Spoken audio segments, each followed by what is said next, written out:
Well, welcome back to part 2 of the episode about how to induce lucid dreaming. And in this part, we are talking of advanced techniques and what other things you can do to induce lucid dreaming and work in lucid dreaming space and not necessarily sleeping. So, Helen, welcome back.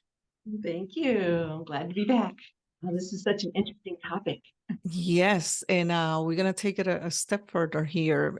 In the past episode, we talk about the baby steps, the limiting beliefs, the start with simple goals like how to recall, and then finding what is your technique or what works for you to get you into that lucid dreamy state or astral travel. Now we're going to talk about when you are lucid dreaming and not necessarily sleeping. And I want to start with, in my experience, I can have a lucid dreaming state that is not necessarily sleep induced, or I can have that lucid dreaming state in a deep sleep. Why this happens, I don't know. I am not that advanced. All I know is it can happen. I have different methods that will get me to that state. But one thing I can tell our audience is you feel the physical effects, whether it's one way or the other. And I'm very grateful that Helen is in this podcast because, as many of you know, she is a registered nurse and she practiced for decades, and she can give us an insight into the physical changes you will notice when you start experimenting with this. And again, this is not a show of to give medical advice.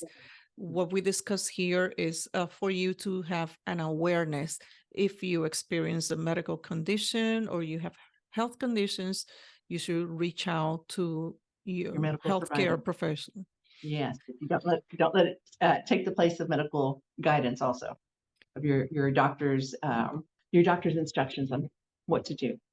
Yeah. So should you have an illness? Absolutely. So Helen, I noticed that in recent weeks I was having I was experimenting lucid dreaming, but not in the deep sleep state. And coincidentally or accidentally, I don't know what will be the right way to categorize this, I experienced a trend in high blood pressure.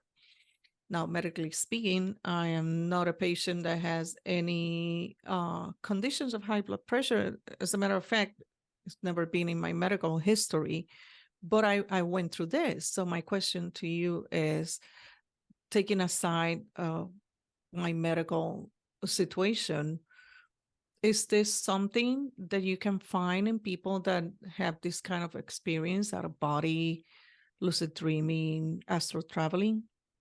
Yes, I think sometimes you unconsciously, there's a trigger there, and you may not be aware of it on this side, but there was something that triggered it. There was something that caused you to be a little more tense, a little uncomfortable, something that caused your senses to make you more aware, hyper aware. So it caused the heart rate to increase. It may have caused some tension on you because it's in the background, but not to the forefront. So you're trying to figure out what was it, what triggered, and there is a trigger there. And you'll have to kind of go back and find it so that you can put things at ease. A lot of times when you're going through these lucid dreams, you're going to wake up with muscle aches. Why? I just had I've been asleep for the past 8 hours. Why do my muscles hurt? Mm-hmm. You weren't you weren't, I don't want to use the word active, but you weren't completely at rest. Your body was still at motion, in motion, whether it be, energetically, not in the physical realm, but in the sleep. Your body was very much in motion. So you're going to feel exhausted. You're going to feel muscle aches and pains. Think back to the context if you can remember what the dream was. Have you ever had a dream where you're like doing really heavy lifting, or you ran a race and you your muscles, if you remember those moments and you feel the after effects, you can understand how you'll feel the medical effects of it. You'll have the high blood pressure. You'll wake up with the headache after that, Headaches, after a very yes. vigorous dream. You will have some things like that. Or And intense emotional experience in the yeah. dream. Have you ever had one where you wake up and you're crying? It's like it was so vivid in that dream that you're tears. You wake up and you're a flood of tears. Or in a Same. state of anguish that you don't know why, and you wake up and you realize, wait, why I'm feeling like this? Mhm. None of that is real. Case in point, I had a dream many years ago. I'm going to say 13 years ago, 15 years ago. And I remember it because it came up in a soul aligning reading. Mhm. And in this dream, I was so upset because my husband is this is the words that I'm saying in my dream. My husband is sick. And I was suffering so much for the illness of my husband. I don't remember what was he sick of. But one thing that I remember when I woke up is I'm not married, but I still have the palpitations. My heart was racing. I was still in that emotional state because my Mhm. husband was sick. So years after, this didn't happen immediately. That's why it's so important to have a log of your dreams.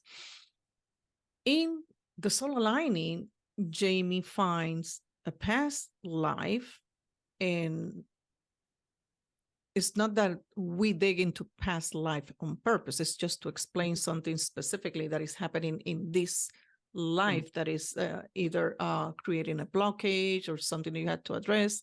Mhm. We were not doing just past life regressions for the sake of that. So in this past life, she found out that it was basically in the classic Maya period, and the family was him and I. And this man was really sick to the point of being disabled, handicapped in some way, and I was his voice. So he couldn't do anything without me, caregiver and his voice. And that crying in the dream, that constantly emphasizing what he was going through, his disability, it was me being his voice of uh, that Anguish, the pain of the anguish, everything. the pain of me having to do something for him because he was sick. And not only that was at the 3D level, describing a material situation represented in the dream. But what was happening at a deeper level was also a soul contract or a soul pact. If I remember correctly, I have the notes, I can check. But I gave facets of my soul to this Mm. other soul. This is a different topic. It's deeper than the scope of this podcast. There's a terminology, and if you are in that situation and you have had a soul aligning and you find that that is the case, you have to reclaim those facets back. Mhm. But that dream, when I was in this 3D thing, that why I got so upset, why I'm suffering so much, because I'm single. I don't know where this is coming from. It happened for a reason. It was the early reminders, so to speak, that this is something that you had to do in this life. You had to bring your facets back. Yeah. So talking about that experience, yeah, very, very emotionally draining. And you can carry that mood for a You can. while. It's Mhm. surprising, even after you acknowledge that this is a dream, that energetic layer can stay with you hours, days. It's Yes. going to take some time to release it and clean that up. Balance. And So balance yourself back. yes, but thank you. Balance yourself back, but that can happen. And yeah, you have your pulse racing and your heart rate and everything in that moment, but that can happen. Now, a prolonged state like many of us do on purpose. I lived through that recently, and couple of months period, but we were tracking a couple of weeks to a month of trending high blood pressure. I want to just put that out there that that can happen. But again, if you have your doctor, don't disregard it. Check it in, but Yes, it's any something medical that can symptom, happen. this is here to bring your spiritual awareness. But if you're experiencing anything medical, this is not to take place of seeking medical care from your practitioner. We never want to discourage that. We do want to help enlighten and help you understand, that Yeah. they're multifaceted. Yes. It's multifaceted. Another thing that I want to talk about in this episode is, and we did the collaboration and the talking in the dreams, but Mhm. you can let me see how I phrase this in a way that that is appropriate. You can bring in other people into your dreams on purpose. Invite them in, yes. Yes, on the band and on the intention, because again, if that is that agreement, that space, you're not violating anything. That other soul or essence is going to be a willing participant. And a very easy way is to agree to a time and place in dream space. And Abby discussed this in one episode when she was talking about how she works with clients in dream space. And when she walks into some people that have the dream master soul imprint, and as a teaching experience, she proposes, why don't we go to a place? We agree to meet in whatever place. Pick a place, because you're going to be in dream space. Doesn't matter. Yes. It doesn't have to be in your neighborhood, whatever. And you don't go past to wave at each other. Like, acknowledge that, yeah, I saw you, and you're seeing me. It's that simple. Yeah, I think it's really interesting, and then you acknowledge, you meet, that you're both in a space that's agreed upon. And so from there on, you're already starting in a good place to align and to let them know, what your mission is, what it is that you want to achieve while you're in that sleep time, in your dream space. And talk about whatever is your problem, whatever is whatever you need to work on. It can be done in a space that you feel free, that you don't have, you cannot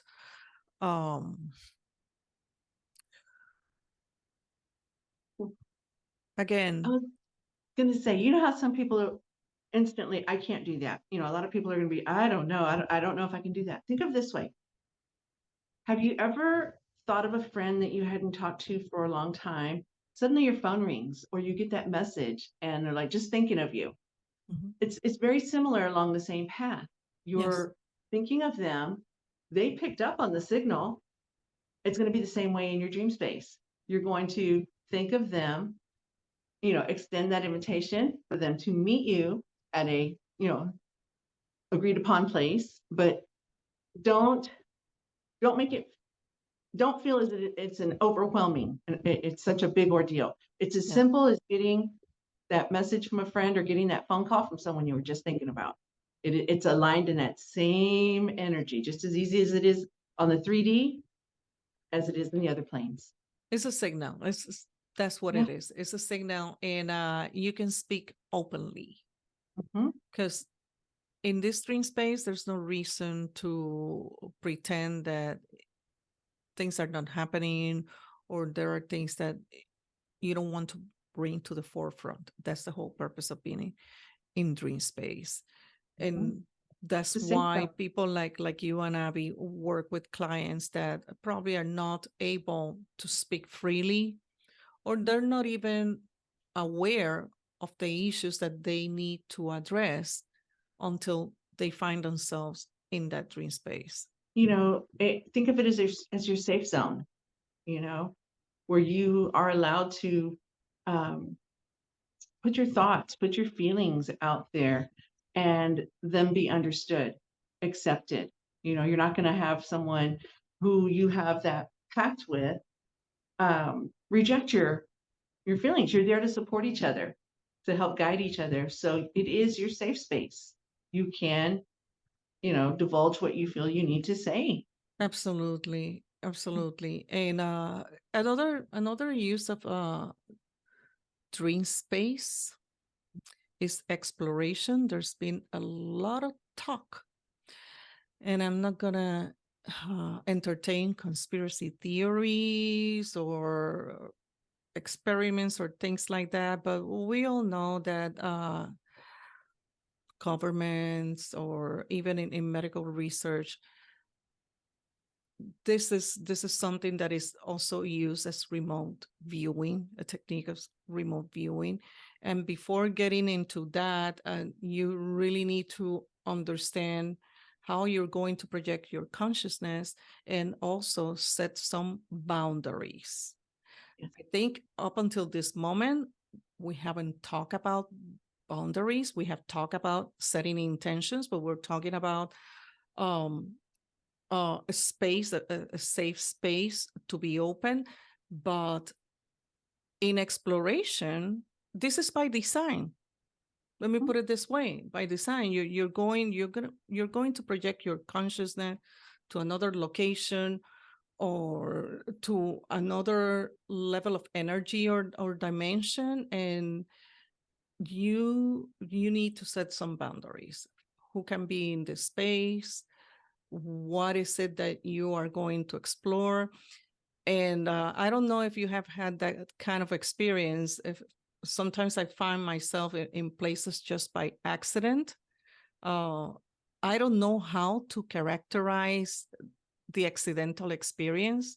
I guess it has to be deliberate at some level, but for some reason I didn't have the awareness. And I find myself observing people's actions and reactions and events. And those are the times that I have to remember this was probably something that I did by design for the benefit of those involved in this dream. Case in point, many times, and this happens to a lot of dream masters that experience what you just said about waking up exhausted. Like they went to sleep and it was like going to work. You spend a whole night watching scenes, events from the beginning, like a play or a movie. The main characters, those souls, those individuals, whatever is the event, all the way to the end. And you're sitting there observing everything, and you start questioning yourself, why am I seeing this? It's not that you're seeing it, is you wrote that play for the benefit of those playing that storyline. They need to get something out of that dream. And that's the part that I call sometimes the exploration. Yeah. Or just doing the job that you accepted to do as an astral traveler or dream master. I totally agree with that. I had one dream where I felt as if I just landed there. It was on a ranch. There's horses, beautiful. I mean, it was quite beautiful. And my first thought is, I am not going to ride that horse. Because I see everybody else getting ready, and it's very, very vivid in the moment. And it's like, okay, I know I'm not in this dream for me to ride a horse. And I'm thinking it through. What is my purpose? And I start looking around. I was like, okay, I know you specifically. So this must be something I have to learn from you. And it was so funny because in my dream, I'm actually saying, okay, why am I here? I know I'm here for some other reason other than me, because I'm not going to dream about riding a horse. But it was interesting to be able to so vividly walk myself through the steps. And then I woke up, looked at the clock, went back to sleep, resumed it. It's like, okay, so obviously I didn't finish what I had to do the first time. Let me continue, And, it was working with one of the person I recognized was the owner of the ranch, and it was discussing a problem with them, a business problem. So I thought it was really interesting because this person is very savvy. They're very business savvy. But it was really interesting because I remember how I felt, like I just immediately went into the dream and how vivid and how I was thinking things through. I knew initially, this is not about me. This Yes. is about, the other person meeting here. So when you say you make that agreement to meet in a place when they need, that very much aligns with that. That obviously I made an arrangement to meet there because I immediately went there, Were and you a I knew participant of the play, of the storyline? Were you a participant or an by observer the end I was. By the by the end, end? yes, I was actively assisting. By the end, in the beginning, I was observing, seeing what's the scene here, what am I supposed to be doing, what is my purpose. And I usually Okay. don't do that with dreams. Usually I know that, I'm observing me in a dream. And that was very unique to feel, immediately pulled there and to know that I was there to meet with that person to discuss the situation, but it wasn't about me. Just Did very, you very, ever communicate with that person in 3D and yeah. talk about Mhm. whatever issue he was having? Well, in the 3D,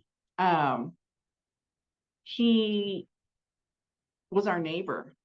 Oh, And it was funny because I remember when we moved into our home, he was outside working, and I told Dan, it's like, that poor man's been out there working all day. Why don't you, um, they'd been barbecuing, and I said, why don't you go over there and offer him a plate? It's hot. He's been out there working all day. I don't see anybody else home, but if they are, they're welcome to come eat. So he walked over there and invited him to come eat, give him a plate of food. And he said, I've lived here 10 years. You're the first people that have ever reached out to me and invited me into their home, and I was like, wow. But there was just a familiar energy about him. And turns out he was a rancher, he was a businessman. His family had their business ventures. Um, very matter of fact. He was a very matter of fact. He didn't do a lot of, he wasn't a frivolous person. He was just very much by the book, go to work, come home, take care of my ranch kind of stuff. But I knew he had been talking more about retiring and mm, traveling and things like that. So in the dream, and mind you, this was a good 10 years or so after he had even moved out of that neighborhood, is when I had that dream where we mm. were discussing what's going to happen with the ranch, how are y'all going to handle the land, things like that.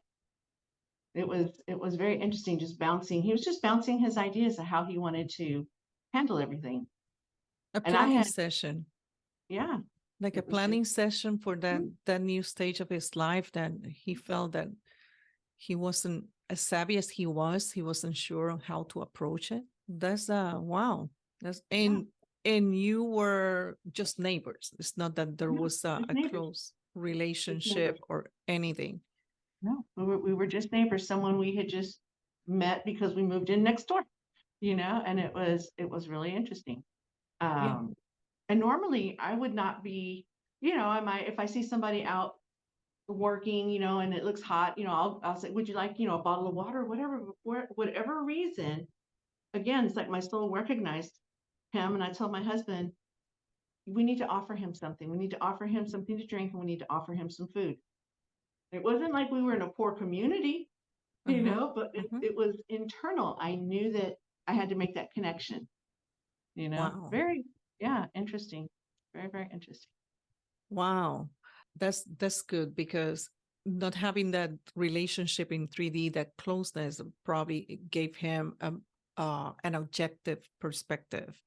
Yeah. And I mentioned this because if this was somebody close to him, and again, our limiting beliefs, he could have thought, well, this is a person with a vested interest in this. But what interest could you possibly have just by being neighbors and not Mhm. not that kind of close neighbors that are socializing or things like that. That's very good. I have had my share of dreams of people not very close, and I get a download of information that I'm like, oh wow, how I'm gonna approach this Exactly. person and talk about this subject. This is kind of sensitive. And then at some point I adopted the attitude that I don't really care what they think. I'm going to deliver the message, and it's up to them what they're going to do with the Exactly. information. So Mhm. that's another thing when you receive that not when you receive, when you agree to be of help, that's something that you have to deliver. And then with time, you develop the skills to deliver the message in the best way possible. It's up to them what they're going to do with the information in 3D, but they might have a reminder in 3 space. So I want to go back to the point of the difference between lucid dreaming in a semi-conscious state, which to me is the one that you get really exhausted, versus the deep sleep. In your experience, are these two type of lucid dreaming different in purpose or in what you get from them? I think so. Because I know that to me, I feel I'm more in control of the dream. I want to say when it's like that semi-sleep state. Mhm. Um, when I'm in the deep sleep and having that dream, to me, I feel like that's more of personal voyage, things I'm supposed to learn from, things that I'm there to see and bring back. Okay, it's like you're going to go to school, you're going to learn your lesson, and then you're going to apply it.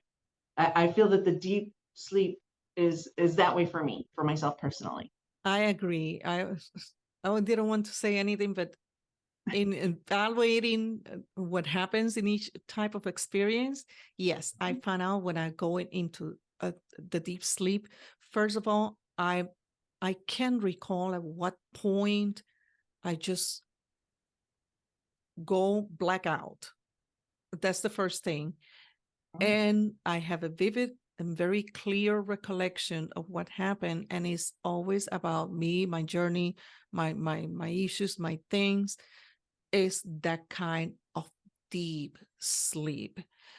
The other one, the semi-conscious, have to do with more practical matters in a manner of speaking. I don't know, or more 3D or things that you get a different perspective to look at Yeah. whatever the issue is.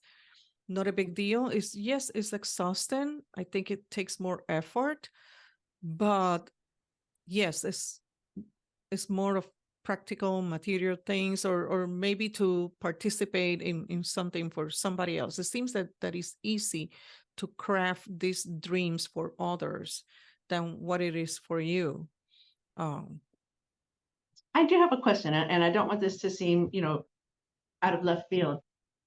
How do you feel that moon phases affect your travel, like your dream states? Do you feel affected by them, That's like a the phases of very the moon? interesting question because I'm probably the person in our group of friends that I really like the moon. I like the aesthetics of moonlight, but I don't feel changes with the moon. I'm sorry, I'm not a moon person.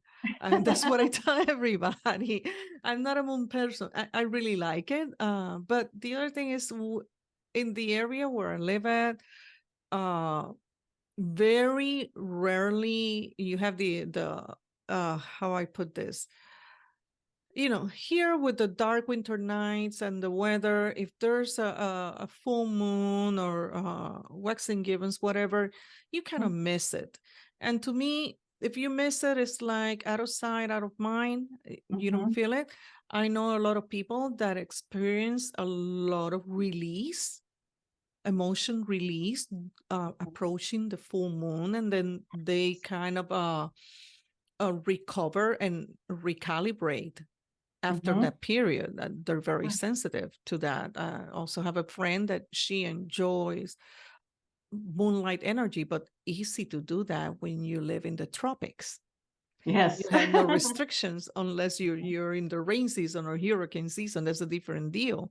But still the element of water. I do dream a lot with water.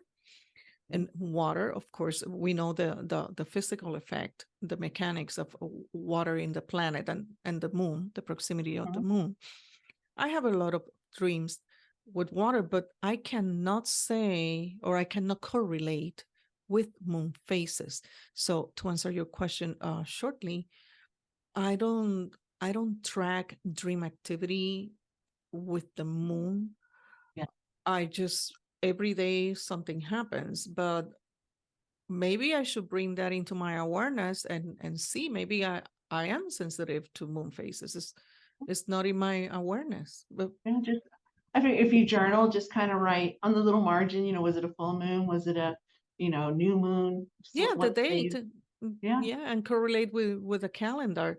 I do know that I have some periods when I started journaling dreams that were very detailed and extensive and with a lot of moods and themes and clues. I saw that it was like a burst, a heavy season.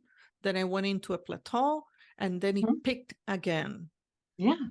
But it was a matter of seasons more than moon phases. Mhm. And it will go days in a row, weeks in a row, nonstop. It was like my partner back then from dream interpretation was Diane, and oh my poor Diane. She took some abuse with that because I would write pages. We agreed to do this partnership of interpreting dreams for each other, and that Mhm. she is a shaman. So yeah, she is very into this, and she's one of those moon person. And her name, Diane, named after the Got goddess it. of hunting and moon in the Greek mythology, Artemis. That was a Mhm. kind of name, but I don't know. I feel that the moon doesn't do it for me. Does it work for you? Sometimes it feels like, and I've noticed this here more recently, like in the past 6 months, but with the full moon, I feel like I'm not dreaming as much as I did before. And Huh. I'm noticing it consistently. And I know I'm not dreaming because I'm not sleeping. So Oh, it becomes that's then it different. becomes that um astral travel where you're not sleeping kind of thing, when you're projecting. But yes, I've noticed it more that during the full moons for like the past 6 months. And I didn't know if it had anything to do with my, having surgery here at the beginning of the year or something, but it's like I'm not even sleeping for days. Okay. Yeah, so I'm just like, I just kind of wondered if anybody else, because yeah, some people will use that phase for release to tie up Yes. loose ends, and then the new moon to um, plant the seeds of intention of what it is they want to bring in. Yeah, there's a lot of moon magic out there. Even people with crystals Uh-huh. uh, that they associate to the moon, like of course moonstone for Down. psychic development, and uh, selenite Mhm. is a moon crystal. Well, Yeah. selenite named after the goddess, moon goddess. Mhm. So there's a lot of that, and some people like to charge their crystals with moonlight. I Mhm. don't do that. I have, and again, that goes to my practical sense. I have a generator, a cluster Yes. generator, and to me, it's a matter of quick and easy. Mhm. And I have a power source here to charge my crystal if required, because I have a different philosophy about that too. I think crystals are perfect in their structure and their vibration, and give them the time and they self calibrate. But again, people believe in moon and it's about what you believe. They do a lot of lucid dreaming, moon magic, emotion release, and getting ready for the next cycle. But to me, what I And maybe we are digressing a little bit and in the subject, but if you work without taking from anybody who finds fulfillment and validity in Mhm. moon rituals, to me, you are constantly working a cycle. And I think as creators and advanced creatures that we are, if we follow our blueprint, we should be able to do things at will, not waiting for a perfect moment or a lineup of moon, sun, and stars and planets, because we are here to create without boundaries and limitations and constraints. And again, I see this very respectfully for those who practice moon rituals and work for them. Perfect. It's for a reason. Maybe it's Yeah. something that you have to have in your toolbox. But Mhm. I feel that I have to put that out there. So I don't tie anything to the moon cycle. Um, and I know that the water Unfortunately, is some people, affected by yeah, it. yeah, I know, and that's what you're saying, I know some people who are more, into the habit of using the cycles. They may use that to set their intentions with their dreams as they get started, as they're learning to master and learning what they Yes. can do. Yes, learning to master. And in talking about learning to master, so we have gone through the beginning and intermediate stages of getting into this lucid dreaming. I guess the question from everybody out there is, how do you do it at will? So that will be the ultimate prize. How do you do it at will? So Practice. I'm gonna go first. You just do it. Just do it. Was the easiest thing for me, believe it or not, the void. Thinking of the void, that space where nothing is happening, where it's clean of everything. Go into that. I think that's a good thing. You're gonna go there semi-conscious, Yes. but yes, go into that void. So that's me. What say you? Mine, it's very hard for me to turn my mind off constantly. They Oh, teach me it's squirrel brain, just constant. The hamster wheel is constantly going. it's So for me, practice. yeah, for me, it was practice and learning to, again, either descend down the stairs or going down the hall. It gave me something mental to focus on, to stop the outside chatter, Mhm, mhm. and so it gave me something to focus on going down the hall and having that, um, having the power to say, I'm going this direction. I'm going into here. I'm stepping into this door, and this is what I'm looking for on the other side, and taking it from there. And that, for whatever it does, it quiets my mind of all the outside chatter because I feel I've taken control and this is where I'm going. So then I can just relax and sink into it. But practice, practice, practice. This is like Practice. anything else. We practice our craft. Mhm. Um, whatever it is you want to master, you practice it, and it becomes second nature. Exactly. I want to offer another technique. If the void is still a scary idea or a scary place, in a matter of speaking, remember that it's not a place. It's a place that there's no space, no time, no space, no time. But if that concept is still hard to embrace, something that I discovered by accident, take the night walk, project your consciousness in a night walk in your neighborhood. And very soon you will find yourself in a different place. A jump is going to happen. Mhm. After you walk around a couple of streets or streets that you normally don't walk around and you venture to go in your consciousness, boom, you're gonna appear in someplace else. It's true. Something to Another, practice. yeah, when I first started doing the medical intuitive scans, um, one of our first things that we did is you picture yourself sitting on the roof, staring out, you know, and it's interesting, but as you're looking out, you become part of you just project out. And it's so you realize how easy it is at that point. You're like, whoa, I just did that, you know? You Yes.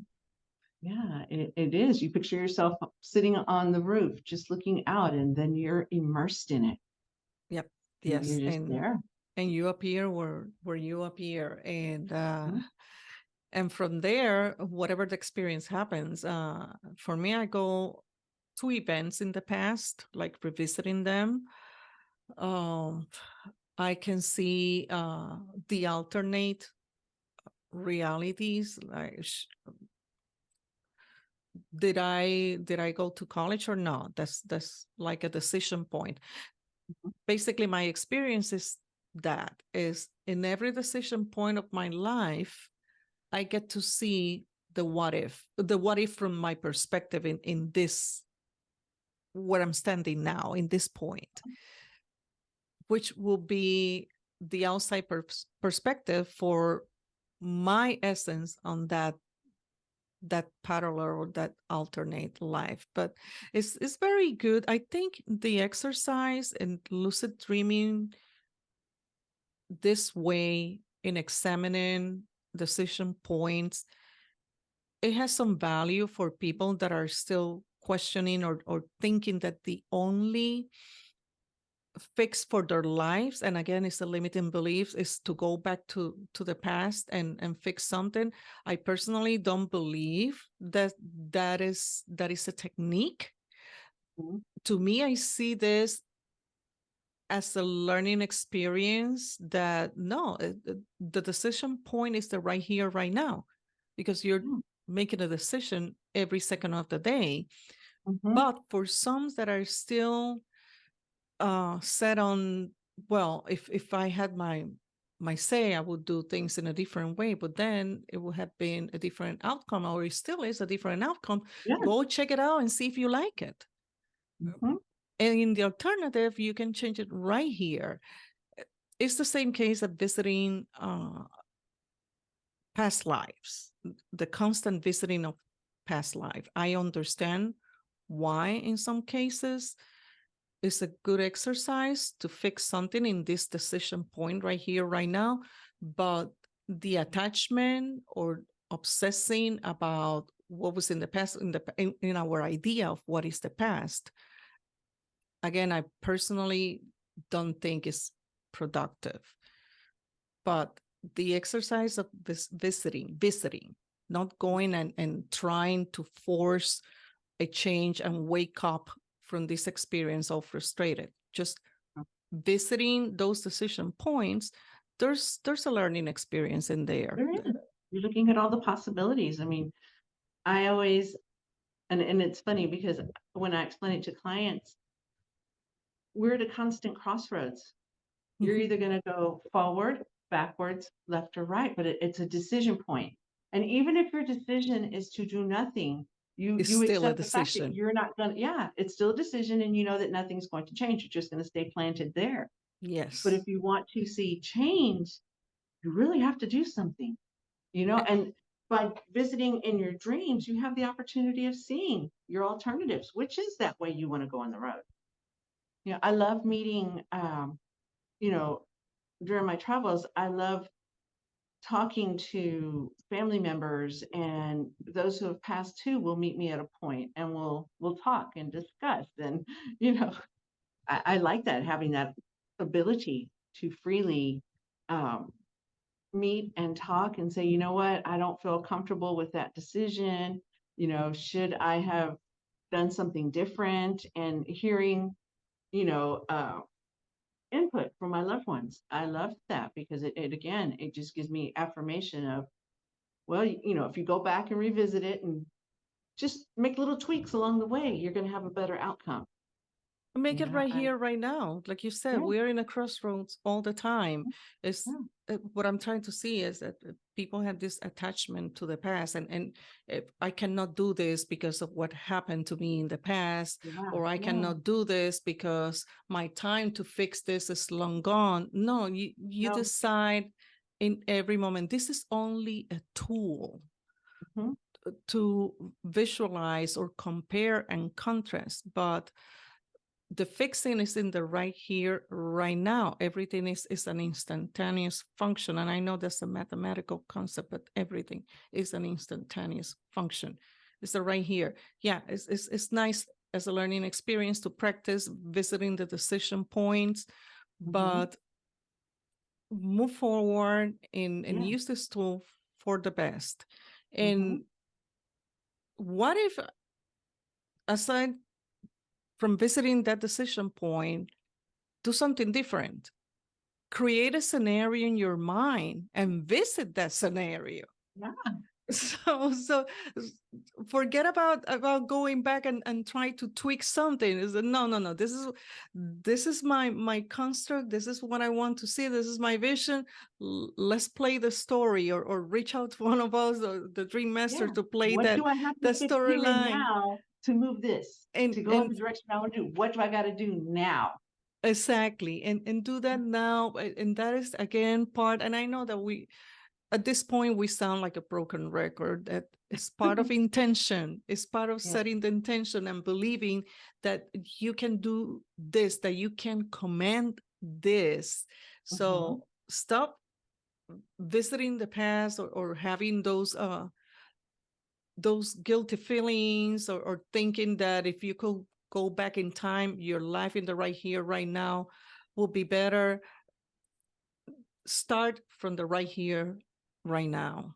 It's okay to know how that affected you, but from here on, apply the changes, apply, just do, and make it, create that energy to propel forward, to constantly move Exactly. forward. Play the scenario. Use your dream space to play the Oh, scenario. yes. Is what It's we're here. saying, which I think is the ultimate goal of the advance. When you're in a more advanced, or more, you have more practice in lucid dreaming, that should be your ultimate goal, to start crafting and creating your life, and play all these scenarios in that free space, dream space, and get your guidance from there. So I guess that's what I wanted to drive with this conversation. Definitely. Take that jump. Just take that jump into your dreams and make it your future. Create the life you want to have. Yeah. Helen, it's been a pleasure. Thank you so much again for Thank you for bringing the this invitation. point home. My pleasure. Thank you. Thank you. Thank you. I always enjoy our conversations. Like I say, I walk away learning so much, and with an expanded view of more things to do and try. Same here. And to our audience, let us know of your dreams.